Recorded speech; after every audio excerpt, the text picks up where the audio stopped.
My name is Jeff Holzbeierlein. I'm a urologic oncologist focused primarily on bladder cancer, testicular cancer, and kidney cancer.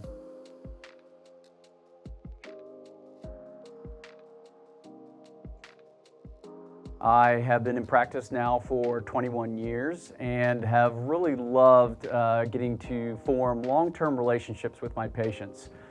The ability to provide cancer care and then see those patients back 15 and 20 years later is incredibly rewarding. In addition, the ability to work with learners from a variety of areas, whether those are medical students or residents, has been something that I've always really enjoyed. The way that you approach patient care, I think, is really critical. I find that it's most important to really sort of have great lines of communication and really understanding where the patient is in their cancer journey.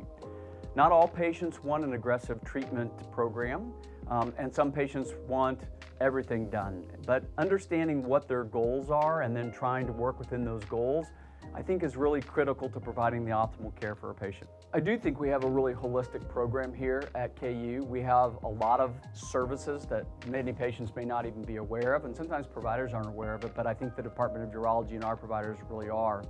Those are things such as oncopsychology to help support patients during their emotional journey during cancer surgery.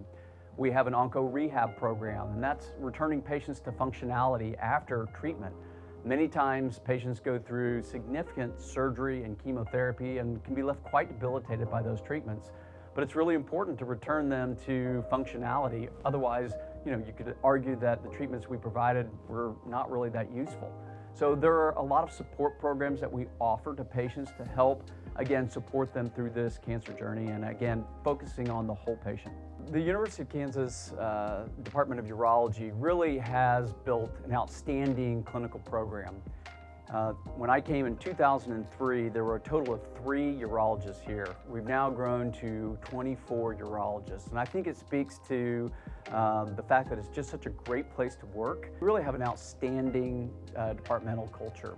I think if you ask residents or people around the country, one of the strongest things that they hear about our department really is the camaraderie and the culture that we have. I like to say that the residents stay the same age and I keep getting older, but they keep keeping me younger. So it's one of the greatest things about my job is the opportunity to work with young people that are really excited about what they're doing. They're excited about learning. They're grateful for the teaching that we provide, and they're grateful to the patients to allow them to participate in their care. And it really is just a fantastic setting. I really can't think of doing anything else.